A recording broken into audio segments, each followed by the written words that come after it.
కాబట్టి ఇప్పుడు సుందరకాండని ప్రారంభం చేస్తూ మహర్షి అంటారు, తతో రావణనీతాయా సీతాయా శత్రుకర్షణ ఈయేష పదమన్వేష్టం చరణాచరితే పథి. తతో రావణనీతాయా, తత్ అన్న మాటతో ప్రారంభం చేశారు. సుందరకాండని తత్తుతో మొదలుపెట్టి తత్తుతో పూర్తి చేశారు. తతో రావణనీతాయా అంటూ ఇక్కడ ప్రారంభం, తతో మయా వద్విదధీన భాషిత అన్న శ్లోకంతో పూర్తి. ఆ తత్తకి ఈ తత్తకి మధ్యలో మనం ఉన్నాం. మనం ఏమవుతామంటే తత్వమసి అవుతాం ఆఖరికి. అది నువ్వు అవుతావు. సుందరకాండ బాగా అర్థమైంది. కాబట్టి రెండు తత్తులు మంగళాచరణంతో ప్రారంభం.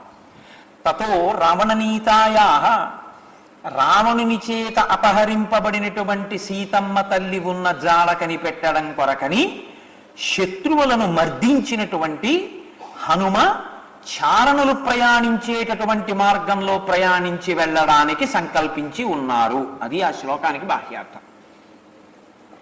ఈ శ్లోకంలో జీవం ఎక్కడంటే ఈయేష, అది చాలా పెద్ద మాట, 3 అక్షరాలు. కానీ ఇందులో రావణనీతాయా అన్న చోట రావణలో వా గాయత్రి మహామంత్రంలో 12వ బీజాక్షరంతో ప్రారంభం. దాని యొక్క ఋషి, దాని యొక్క దేవత బహుశక్తివంతమైనటువంటి స్వరూపాలు. అది బీజాక్షర స్వరూపంగా దాన్ని అలా ఉంచండి. తతో రావణనీతాయా, రావణుని చేత అపహరింపబడినటువంటి సీతమ్మ తల్లి యొక్క జాడ కనిపెట్టడానికి శత్రుకర్షణుడైన హనుమ బయలుదేరారు. శత్రుకర్షణుడు అంటే హనుమకి శత్రువులు ఉండాలి కదండి. ఎవరో ఉండి హనుమ వాళ్ళని చంపి ఉండాలి. ఉంటే హనుమ భవన శత్రువుల్ని చంపారని చెప్పచ్చు. మీరు కిష్కింధకాండలోనేగా మీకు కనపడ్డారు హనుమ. హనుమకి శత్రువులు ఎవరన్నా కనపడ్డం కానీ హనుమ చంపడం కానీ మీరు ఎలా విన్నారా? కిష్కింధకాండలో నేను చెప్పినా మీకు? నాకైతే జ్ఞాపకం లేదు అలా చెప్పినట్టు. మరి ఎలా శత్రుకర్షణ అంటే, ఇక్కడ శత్రుకర్షణ బాహ్యంలో శత్రువుల్ని చంపడం చాలా తేలిక. అంతఃశత్రువుల్ని తొక్కి పట్టడం, అంతఃశత్రువుల్ని గెలవడం చాలా కష్టం. ఎందుకో తెలుసా అండి? వాళ్ళు ఎప్పుడూ ఉంటాడు. బయట శత్రువు నిర్మూలింపబడతాడు. మీరు శారీరకంగా తీసేయచ్చు, శత్రువుని చంపేస్తాడు. రాముడు ఉన్నాడనుకోండి చంపేస్తాడు, హనుమ ఉన్నాడనుకోండి చంపేస్తాడు. కానీ చంపేయడం అన్నది కుదరదు అసలు. అంతఃశత్రువుల విషయంలో వాళ్ళు ఏమవుతారంటే నిర్వీర్యమవుతారంతే. కానీ అదును కోసం చూస్తూనే ఉంటారు, అలా ఎదురు చూస్తుంటారు. చిన్న అవకాశం చిక్కిందనుకోండి అంతే, ఊకలో పడ్డ నిప్పు కణం ఎలా రాజుకుంటుందో అలా రాజుకుంటుంది. కామక్రోధస్య లోభస్య దేహి తిష్టంతి తస్కరాః జ్ఞానరత్నాపహారాయ తస్మాత్ జాగ్రత్త జాగ్రత్త. ఈ కామ క్రోధ లోభ మద మోహ మాత్సర్యములనేటటువంటి అంతఃశత్రువులను నిగ్రహించగలిగినటువంటి ప్రజ్ఞాశాలి మాత్రమే చేయగలిగిన సంకల్పాన్ని సాధకుడైన హనుమ చేసి ఉన్నారు. అది ఆ శ్లోకానికి అర్థం. ఇప్పుడు ఆయన బాహ్య శత్రువుల్ని మర్దించడం కాదు, అంతఃశత్రువుల్ని మర్దించారు. అంటే లోపల ఉన్నటువంటి కామక్రోధాదులను గెలిచినటువంటి హనుమ ఏ దర్శనానికి, ఏది తెలుసుకోవడానికి పెడుతున్నారు? సీతమ్మ తల్లి జాడ బాహ్యం, ఆంతరం ఇవన్నీ గెలిచినటువంటి సాధకుడు చిట్ట చివర తెలుసుకోవాలనే ప్రయత్నం ఏమిటంటే, ఇది నేను కాదు, ఈ శరీరం కాదు, నేను ఆత్మ అన్న ఎరుకలోకి వెళ్ళాలి. నోటితో చెప్పడం కాదు, అబ్బే ఇది నేను కాదండి అని అలా ఉపన్యాసాలు చెప్పడం కాదు. ఇది నేను కాదు, లోపల ఉన్న వస్తువు నేనన్న అనుభవమునందు స్థిరపడాలి. స్థిరపడి దీన్ని సాక్షిగా చూడగలిగినటువంటి ప్రజ్ఞలోకి వెళ్ళగలగాలి. అది ఇప్పుడు నేను నోటితో చెప్పినంత తేలిక అని మీరు అనుకోవద్దు, చాలా చాలా కష్టం. ఎందుకు ఈ మాట అంటున్నానో తెలుసా అండి? ఇప్పుడు నేను ఇది చెప్పాను, ఆ ఫ్యాన్ ఆరిపోనివ్వండి, నేను ఇలా చూస్తాను, చూసి అలా చూస్తాను, అయ్యో ఫ్యాన్ ఆరిపోయింది పెట్టండి నేను అంటే, దీని యొక్క సుఖమునందు నాకు తాదాత్మ్యత ఉంది, అందుకే అది ఆరిపోతే నేను దాని వంక చూస్తాను. ప్రాజ్ఞులైన వారు దుఃఖపడుతున్న దీన్ని సాక్షిగా చూస్తారు. ఇది ఎలా ఉంటుందంటే, ఆరిపోయిన ఫ్యాన్ని నేను ఎలా చూస్తానో బాధపడుతున్న దీన్ని, పాపం ఇది బాధపడుతోందని చూస్తారు. ఒక కుక్క ఒక కారు కింద పడి తన్నుకుంటోంది అనుకోండి, తన్నుకుంటున్నటువంటి కుక్కను ఎలా చూస్తారో బాధపడుతున్న దీన్ని అలా చూస్తారు. ఇది బాధపడుతోందంటారు, మనం నేను బాధపడుతున్నానంటాం. నాకు జ్వరం వచ్చిందంటాం, దీని బాధ మన బాధ. వారికి దీని బాధకి వారు సాక్షి. ఇది ఇప్పుడు నేను నోటితో చెప్పినంత తేలిక కాదండి, చాలా చాలా కష్టం. భగవాన్ రమణులకి సర్కోమా వస్తే ఆపరేట్ చేస్తానన్నారు. ఆయన అన్నారు, ఆపరేట్ చేస్తే చేసుకోండి, దాన్ని కోసుకుంటారా పుండుని, కోసుకోండి మీ ఇష్టం అంటే, వాళ్ళు అన్నారు కాదు చెయ్యి తీసేస్తామన్నారు. ఆయన అన్నారు, నా అదృష్టం ఈ చేతి మీద పుట్టింది కాబట్టి చెయ్యి తీస్తానన్నారు. ఒకవేళ ఏ తల మీదో పుట్టుంటే కంఠం తీసేసేవారా అన్నారు ఆయన. అని దానికి కదా పుండు పుట్టింది, దానికి పుండు పడితే మత్తెందుకు, మీరు కోసుకోండి నేను చూస్తాను సాక్షిగా అన్నారు. పుండుకి పుండు పుట్టింది, కోసుకోండి అన్నారు. అంటే వాళ్ళు అన్నారు, మీరు అంటారేమో మేము అలా చేయకూడదు, ఎనస్థీషియా ఇస్తామన్నారు. ఇచ్చి ఆపరేట్ చేశారు. చేసిన తర్వాత నెత్తురు కారుతోంది. ఆయన అందరూ వచ్చి అన్నారు, అయ్యి బాబోయ్ ఎంత రక్తం కారుతోందో అన్నారు. ఆయన అన్నారు, రక్తమా, అది శమంతకమని ఎర్ర బంగారం పెడుతోంది రోజు అన్నారు. ఆయన్ని తీసుకెళ్ళి గదిలో పెట్టుకోబెట్టి హీటర్లు పెట్టారు. వెచ్చగా ఉంటుంది, దానివల్ల పుండుకి ఏదో బాధ తెలియకుండా ఉంటుంది, పడుకుంటారు. హీటర్ పెట్టకూడదు ఆపరేట్ చేస్తే. అది తెల్లవారేటప్పటికి ఏమైపోయిందంటే ఆయన ఒళ్ళంతా పొంగిపోయి ఎర్రగా ఇలా నెత్తుటి గడ్డలా బద్దలైపోయింది శరీరం. డాక్టర్లను పిలిచారు తెల్లవారకట్ట వచ్చి. డాక్టర్లు వచ్చన్నారు, అసలు సర్కోమా అంటేనే పోటు, దాన్ని ఆపరేట్ చేసాం. అది ఆపరేట్ చేసిన వాళ్ళకి హీటర్ పెడితే అసలు పిచ్చి కేకలు వేసేస్తారు, అంత పోటు వచ్చేస్తుంది, ఒళ్ళంతా పగిలిపోతుంది, అంతే ఎక్కడికక్కడ బద్దలైనట్టు రక్తం కారిపోతుంది. ఈయన ఎలా వచ్చారన్నారు. ఆయన అడిగారు, భగవాన్ పిలవచ్చు కదా మమ్మల్ని, ఎందుకు పిలవలేదు అన్నారు. అంటే ఆయన అన్నారు, మీరేమో దీనికి బాగుంటుందని పెట్టారు, ఇదేమో నాకు బాగులేదండి, ఏమిటి తమాషా, వాళ్ళు బాగుంటుందంటారు, ఇది బాగులేదంటుంది, ఏమిటో చూద్దామని చూస్తున్నాను అన్నారు. ఇది వేరు ఆయన వేరు, ఆయన దీన్ని చూసే సాక్షి. ఆయన బ్రహ్మజ్ఞాని. అంటే బ్రహ్మజ్ఞాని అంత తేలికగా ఏం మీకు అనుకరిద్దామంటే ఏం దొరకరు. సాధన అంటే అంత తేలిక అనుకుంటున్నారా, చాలా కష్టం అండి. కాబట్టి తతో రావణనీతాయా సీతాయా శత్రుకర్షణ, మహానుభావుడైనటువంటి హనుమ శత్రువులను మర్దించినటువంటి వారై, అంతఃశత్రువులను అణచినటువంటి వారై, ఆయన రావణుని చేత అపహరింపబడిన సీతమ్మ జాడ కనిపెట్టడానికి వెడుతున్నారు. బాహ్యం, ఆంతరం ఆత్మ అన్నది సత్యం. కానీ ఆత్మని మర్చిపోయి ఇది నేను ఇది నేను ఇది నేను అనుకుని నేను వెళ్ళిపోతానర్రోయ్ నేను వెళ్ళిపోతానర్రోయ్ నేను ఉండనర్రోయ్ అనేది వికారాలు చూపిస్తుంటుంది. జుట్టు తెల్లగా మారిపోతుంటుంది. అంటే నాన్న నేను ఇందులోంచి వచ్చానో అందులోకి వెళ్ళిపోయే సమయం ఆసన్నం అయిపోతుంది, అంటే ఉండను, ఇంకా వెళ్ళిపోతాను, శక్తి క్షీణించిపోతోంది నీకు, అదే గుర్తు. పూర్తిగా తెలుపు అవుతోంది, తెలుపు అయిపోతోందంటే నువ్వు జాగ్రత్త పడిపో, ఇంకా ఉన్న సమయాన్ని ఈశ్వరాభిముఖం చేసుకో అని చెప్తూ ఉంటుంది. ఇది చెప్తుంటే రంగేసేస్తే అదేం చేస్తుంది అంటే దీని మీద తాదాత్మ్యత, దీని మీద తాదాత్మ్యతతో ఇది నేనంటే ఇది ఉంటుందా, నేను ఉండనంటుంది. ఇది ఉండనన్నది పడిపోతుంది. పడిపోయిన తర్వాత చూస్తాడు తాను సాక్షిగా కాలిపోతున్న దాన్ని. అరే అరే అసాధ్యం కూడా, ఇది నేను అనుకుని ఇన్ని ఫెయిర్ అండ్ లవ్లీలు రాశాను రా, ఇలా కాలిపోతోంది, దీనికోసం అంత అల్లరిపడ్డాను రా అంటాడు. కాబట్టి ఇప్పుడు తాను ఎప్పుడో చూడడం కాదు, ఇక్కడ చూడ్డానికి వీలుగా జ్ఞాన సముపార్జన కొరకు ఆత్మ నేను అని తెలుసుకుని ఆత్మ తెలియకుండా అడ్డుపడుతున్నటువంటి మాయావరణమును తొలగించుకునేటటువంటి ప్రయత్నం చేద్దామన్న సంకల్పం ఎవరైనా అసలు జీవకోటిలో ఒకడు చేస్తే వాడు మహాత్ముడు. అందరితో పాటు కొట్టుకుపోకుండా నేను అసలు సత్యమును తెలుసుకుంటానని ఎవడైనా సంకల్పం చేస్తే అసలు ఆ సంకల్పమే చెయ్యడు. ఎందుకు చెయ్యడు? అందరూ పెళ్లి చేసుకున్నారు, వీడు పెళ్లి చేసుకుంటాడు, చేసుకోపోయినా చేసేస్తారు. అందరూ పిల్లల్ని కన్నారు, వీడు పిల్లల్ని కంటాడు. అందరూ పడుకుంటారు, వీడు పడుకుంటాడు. అందరూ ఏడుస్తారు, వీడు ఏడుస్తాడు. అందరూ నవ్వుతారు, వీడు నవ్వుతాడు. అందరూ జీతం తెచ్చుకుంటారు, వీడు తెచ్చుకుంటాడు. అందరూ తింటారు, వీడు తింటాడు. అందరూ ఏం చేస్తున్నారో అదే చేస్తారు. అందరూ చచ్చిపోతారు, వీడు చచ్చిపోతాడు. తప్ప అందరూ తెలుసుకోవడానికి ఇష్టపడింది తెలుసుకుంటాననేవాడు లోకంలో ఉండడు. అలా ఎవడైనా అంటే ఈ ఆ సంకల్పం చాలా గొప్పది. అలా అన్నవాడెవడో వాడు ప్రాజ్ఞుడు, వాడు మహాపురుషుడు, కారణజన్ముడు. అటువంటి ఒక యోగి, ఒక సాధకుడి గురించి మాట్లాడుతోంది సుందరకాండ. కాబట్టి తతో రావణనీతాయా సీతాయా శత్రుకర్షణ ఈయేష పథమన్వేష్టం చరణాచరితే పథి. బాహ్యంలో రావణాసురుడి యొక్క జాడ కనిపెట్టాలి. రావణుడు ఎక్కడున్నాడు? సంపాతి చెప్పాడు. సంపాతి చెప్పింది నిజమైన నమ్మకం, కాలిపోయిన రెక్కలు వచ్చాయి కాబట్టి ఇప్పుడు అది నమ్మకం. ఇప్పుడు దాన్ని తిరస్కరించడానికి వీలు లేని ప్రబల సాక్ష్యం నాకు ఇక్కడి నుంచి కనపడుతోంది అన్నాడు ఆయన. 100 యోజనముల సముద్రాన్ని గడచి వెళ్ళగలిగితే కాంచన లంకలో సీతమ్మ ఉంది. కాబట్టి ఇప్పుడు ఆయన బయలుదేరుతున్నారు అంటే లంకని బాహ్యంలో చేరాలంటే సముద్రంలో ఈత కొట్టడం ఓ మార్గం, సముద్రంలో ఓడెక్కడం ఓ మార్గం. లేదు కొన్ని కొన్ని యోగ విద్యలు తెలిస్తే సముద్రం మీద నడవడం కూడా ఒక మార్గం. ఎందుకంటే నీటి మీద నడిచేటటువంటి ప్రక్రియ, నీటి మీద తేలే ప్రక్రియ కొన్ని ఉంటాయి, యోగ సాధన చేత వస్తాయి, అదొక ప్రక్రియ.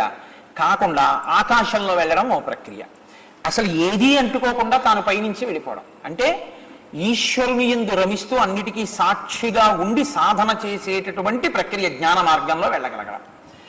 ఇప్పుడు తతో ఆయన ఎలా పెడుతున్నారు? చారణాచరితే పది. చారణులు అంటే మీకు కిష్కింధకాండలోనే వచ్చింది.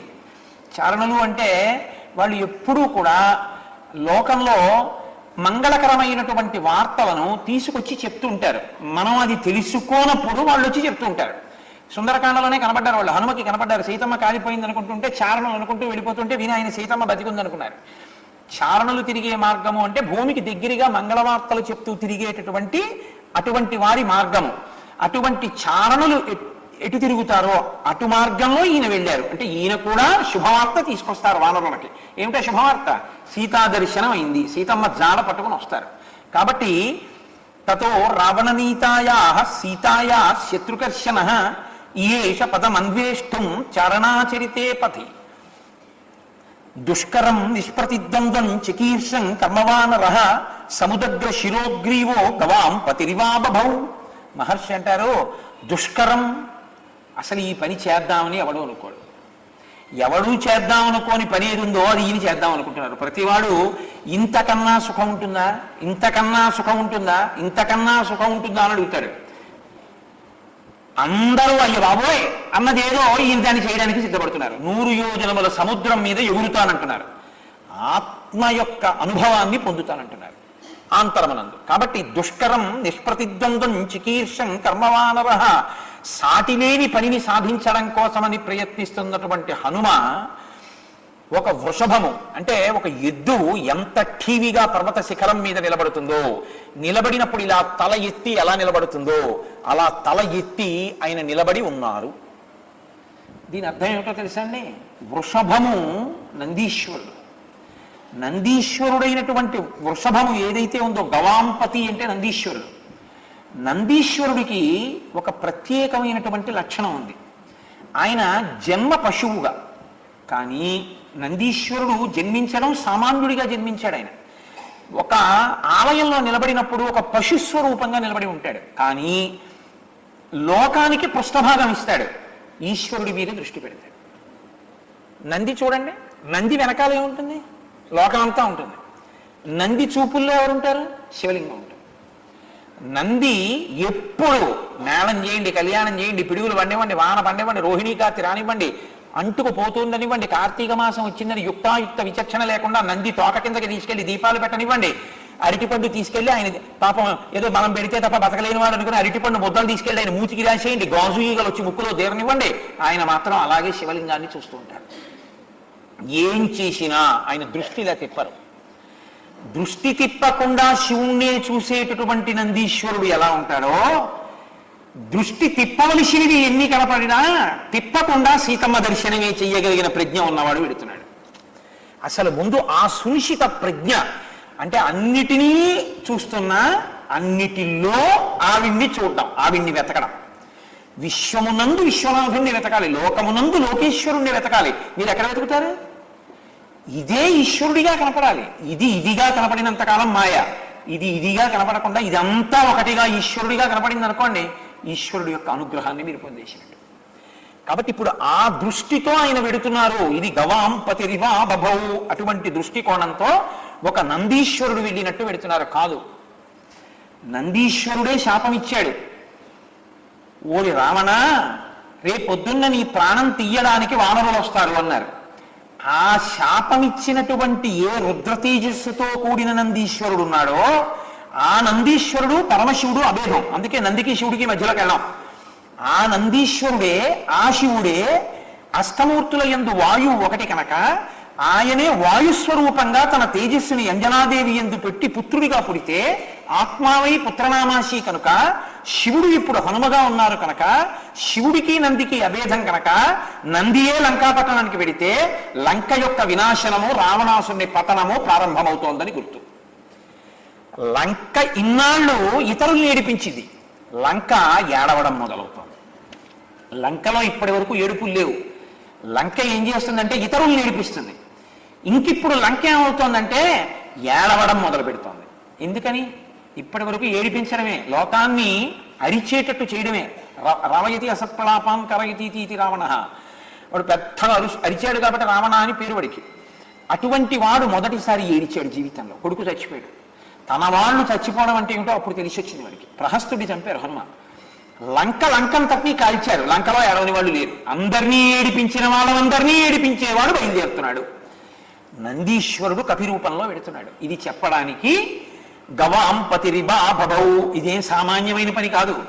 లంకని ఏడిపించడం అంటే ఒక్కడే వెళ్ళి కోట్ల మంది రాక్షస గణాలు ఉన్న చోటుకెళ్ళి ఒక్కడు నిర్భయంగా తనెవరో చెప్పి, ఎందుకు వచ్చారో చెప్పి, ఏం చేశారో చెప్పి, నన్ను నువ్వేం పట్టగలవరా అని చెప్పి దాటి వచ్చేసేయగలగడం, వాళ్ళని ఏడిపించి. ఇది మామూలు ప్రజ్ఞ కాదు. అందుకని దుష్కరం నిష్ప్రతిద్వంద్వం చికీర్షం కర్మవానరః సముదగ్ర శిరోగ్రీవో గవాంపతిరివా బభౌ అథ వైఢూర్యవర్ణేషు శద్వలేషు మహాబలః ధీర శల్యకల్పేషు విచచార యథాసుఖం. అథ మళ్ళీ మంగళాచరణం. అథ వైఢూర్యవర్ణేషు శద్వలేషు మహాబలః, పచ్చగడ్డి మెత్తగా ఉంది ఆ మహేంద్రగిరి పర్వత శిఖరాల మీద. మెత్తగా ఉన్నటువంటి పచ్చగడ్డి మీద లక్ష్యం లేకుండా ఆయన దాన్ని తొక్కుతూ ధీరుడై ఆయన యథాసుఖం చక్కగా సుఖంగా విహరిస్తున్నారు, తిరుగుతున్నారు. పచ్చగడ్డి మీద తిరగడానికి అంత పెద్ద అల్లరి ఏమిటండి? అది పెద్ద విశేషమా అంటే, పచ్చగడ్డి స్పర్శ సుఖాన్ని ఇస్తుంది. మీరు ఎప్పుడైనా మెత్తటి పచ్చగడ్డి మీద నడిస్తే, పచ్చిగడ్డి మీద చాలా ఎంత హాయిగా ఉందో ఈ పచ్చిగడ్డిలో నడుస్తుంటే అంటారు. సుఖము అన్నది స్పర్శ చేత అనుభవింపబడుతుంటుంది ఎక్కువగా. అటువంటి సుఖములను త్రోసిరాదని ప్రయత్నపూర్వకంగా కష్టమైనది అని మనకనిపించేదాన్ని కష్టమని అన్నది కూడా తెలియని స్థితిలోకి వెళ్ళగలిగిన వాడు వెళుతున్నాడని చెప్పడం. ఇది కొంచెం కష్టంగా ఉంటుంది. నేను చెప్పిన మాట మీకు నాకు తెలుసు, ఏమిటో నీకే అర్థమైందని నువ్వు అన్నమాట ఏమిటో అనుకుంటారు మీరు. మొదట చూసిన వాడికి ఏమనిపిస్తుంది అంటే, బాబోయ్ ఎంత కష్టం అండి అది అనిపిస్తుంది. కూర్చున్న ఆయనకి లేదా ఆ పని మొదలుపెట్టిన ఆయనకి అది కష్టమో సుఖమో తెలియని స్థితికి వెళ్ళిపోతాడు. అంటే బాహ్య స్పర్శ పోతుంది. ఇది ధీర. ఆ స్థితిలోకి వెళ్ళగలిగితే సాధన యందు వ్యగ్రతని పొందాడని గుర్తు. నేను మీకు ఉదాహరణ చెప్తే బాగా పట్టుకుంటారు మీరు. భగవాన్ రమణులు చిన్నతనంలో అరుణాచలం గుళ్ళోకి వెళ్ళారు. ఎందుకు వెళ్ళారో ఆయనకి తెలియదు. ఆయన వెళ్ళేటప్పటికి ఆశ్చర్యం ఏమిటంటే ఎవ్వరూ లేరు అంతరాలయం. ఆయన వెళ్ళి, అప్పా నువ్వు పిలిచావు నేను వచ్చాను, కౌగులించుకున్నారు. బయటికి వచ్చారు, యజ్ఞోపవీతం తీసి విసిరేశారు, ఉన్న డబ్బు అవతల పారేశారు, ఒంటి మీద బట్టలు తీసి విసిరేశారు. ఎవరో మంగళొచ్చాడు, శిరోముండనం చేసేసాడు, ఓ చోట కూర్చున్నారు. ఆయన సాధన ప్రారంభించారు. పిల్లలు వచ్చి ఆయన మీద రాళ్ళు వేసి కొట్టడం మొదలుపెట్టారు. శరీరానికి దెబ్బలు తగిలి నెత్తురు కారుతోంది. ఎవ్వరూ కనపడని చోటుకి వెళ్ళిపోదాం అనుకున్నారు. పాతాళలింగం అని ఉంది అరుణాచలం దేవాలయంలో. ఇప్పుడు చాలా బాగుంటుంది అనుకోండి. ఆ పాతాళలింగం దగ్గరికి ఎవరు వెళ్ళేవారు కాదు. మీరు అక్కడ పాత ఫోటో ఉంటుంది, చూస్తే ఆశ్చర్యపోతారు. ముళ్ళ కంచెలతో ఉండేది. అసలు లోపలికి ఎవరు దిగేవారు కాదు. కాబట్టి అసలు అక్కడికి ఎవరు రారు. ఎవ్వరూ రారు కాబట్టి ఆయన ముళ్ళ కంచెల్లో దిగి ఆ పాతాళలింగం వెనక్కి వెళ్ళి కూర్చున్నారు. ఇప్పుడు మీరేమంటారు, నేనేమంటాను? అయ్యి బాబోయ్ అంటావా అనమా? ఆయనకి అది అమ్మయ్య. చూసారా, నా జోలికి ఇప్పుడు ఎవరు రాడు. వెళ్ళి ఆయన కూర్చుంటే తేళ్ళు జర్రిలు మంట్రకప్పలు అన్నీ ఆయన తొడల కింద చేరి కరిచేస్తుంటే రక్తం అంతా కిందకి కారిపోయి అట్టలు కట్టేసింది. ఇవన్నీ కూడా చర్మం అంతా పోయి మాంసం ముద్దల కింద వేలాడిపోయింది. ఆయనకి అవేం తెలియవు. ఆయన అలాగే ఉన్నారంతే సమాధి స్థితిలో. మొదట సుఖమును కాదని ధీరుడై తర్వాత సుఖమా దుఃఖమా అన్న స్థితిని కూడా మరిచిపోగలిగినటువంటి స్థాయికి ఎదిగిపోతే అప్పుడు ఆత్మ అన్నది ఎరుకలోకి వస్తుంది. అంతటి సాధనా వ్యగ్రతలోకి వెళ్తున్నారు. ఇది పైకి కావ్యంలో అందంగా మాట్లాడవలసి వస్తే, అథ వైఢూర్య వర్ణేషు షద్వలేషు మహాబలః ధీర శల్యకల్పేషు విచచార యథాసుఖం. ఆయన పచ్చిగడ్డి మీద అటూ ఇటూ తిరుగుతూ సుఖములను త్రోసిరాదని ఉన్నారు. ఇప్పుడు సతస్య గిరివర్యస్య తలే నగవరాయుతే తిష్టన్ కపివరస్తత్ర హృదే నాగ ఇవాబభౌ. ఆ హనుమ ఒక పెద్ద నీటి మడుగులో మధ్యలో ఒక ఏనుగు నిలబడితే ఎలా ఉంటుందో, ఆ మహేంద్ర పర్వతం మీద నిలబడినటువంటి ఆయన అలా ఉన్నారు. ఇప్పుడు ఆయన సీతాన్వేషణము కొరకు, బాహ్య కథ అని ఒకటి ఉంది కదండి, సీతాన్వేషణము కొరకు లంకాపట్టణానికి వెళ్ళాలి. ఎలా వెళ్ళాలనుకుంటున్నారు, ఏ మార్గంలో వెళ్ళాలనుకుంటున్నారు? మహర్షి చెప్పారు చారణాచరితే పథి. అంటే ఇప్పుడు ఆయన వెళ్ళడం మిగిలిన వాళ్ళకి కనపడుతుంది, వానరములకు కనపడుతుంది. అసలు చూడండి, ఒక్కొక్క విమానం ఎగిరింది అనుకోండి, అసలు విమానం వెడుతోందని మీకు తెలియదు. అంత ఎత్తులో తిరుగుతోంది అనుకోండి, ఒక ఉపగ్రహం తిరుగుతోంది, మనం ప్రయోగించిన ఉపగ్రహం, కానీ మీకు ఏమైనా కనపడుతుంటుందా? కనపడదు. అంటే అంత ఎత్తులో తిరుగుతోంది అది. అలా వెళ్ళలేదు హనుమ. ఎందుకో తెలుసా? ఆయన వెడుతున్నప్పుడు నాకు పెద్ద ప్రాణ ఆహారంగా దొరికిందని సింహిక చూసింది, నీడని బట్టి లాగింది. అంటే నీడ పడేంత దగ్గరలోనే ఎగిరారు. చారణాచరితే పథి, అది చారణాచరితే పథి. కాబట్టి ఇప్పుడు ఆయనకి వానరములన్నింటికీ కూడా కనపడింది ఆయన ఎగురుతుండడం. పైన నిలబడినటువంటి దేవతలకు కనపడింది, పై వాళ్ళు పుష్పవృష్టి కురిపించారు, కింద ప్రాణులు చూసే. వాల్మీకి మహర్షి దీన్ని శాబ్దిక ప్రత్యక్ష ప్రసారం చేశారు. అంటే శబ్దముల చేత మీరు సుందరకాండలో హనుమ ఎలా వెడుతున్నారో మీకు కనపడుతుంది. మీరు అలా చూడ్డానికి వీలుగా ఉంటాయి శ్లోకాలు, అంత అందంగా ఇచ్చారు. పైన ఎవరు నిలబడున్నారు, కింద ఎవరున్నారు, ఆయన ఎలా వెడుతున్నారు, ఆ మూర్తి ఎలా ఉంది, అన్నీ మీకు చూపిస్తూ మాట్లాడారు ఆయన. కాబట్టి ఇప్పుడు ఆయన బయలుదేరే ముందు, అంటే ఇక ఎగిరి ఆకాశంలోకి వెళ్ళాలి పర్వతం మించి, ఆ ఎగిరి ఆకాశంలోకి వెళ్లే ముందు నమస్కారం చేశారు. ఎవరికి? స సూర్యాయ మహేంద్రాయ పవనాయ స్వయంభువే భూతేభ్యశ్చ అంజలిం కృత్వా చకార గమనేమతిం. మీతో నేను మనవి చేశాను కదా, నమస్కారం అనేటటువంటిది ఆర్షధర్మంలో చాలా గొప్ప స్థాయిని పొందుతుంది. ఏది తెలుసున్నా తెలుసుకోకపోయినా సరిగ్గా వినయంగా నమస్కారం చెయ్యడం ఒక్కటి వస్తే చాలు, మనిషి అభ్యున్నతికి హేతువై కూర్చుంటుంది. భవరోగాన్ని తీసేస్తుందండి, చావు పుట్టుకల్ని తీసేస్తుంది నమస్కారం, అంత గొప్పది. ఒక చమత్కారమైన కవి ఒక మాట అన్నాడు, ఈశ్వర కిందటి జన్మలో నేను నీకు నమస్కారం చేయలేదు, ఈ జన్మలో పుట్టాను, ఈ జన్మలో నమస్కారం చేస్తున్నాను, కాబట్టి ఇక నీకు నమస్కారం చెయ్యను, ఎందుకంటే చేశాను కాబట్టి ఇక మళ్ళీ పుట్టుకలేదు, కాబట్టి ఇదే ఆఖరి నమస్కారం. నమస్కారం అంత గొప్పది. కాబట్టి స సూర్యాయ, ముందు సూర్యుడికి నమస్కారం. సూర్యుడికి ఎందుకు? సూర్య భగవానుడు గురువు. ఈ శరీరాన్ని తల్లిదండ్రులు ఇస్తారు, మళ్ళీ శరీరంలోకి రాకుండా చేసేవాడు గురువు ఒక్కడే.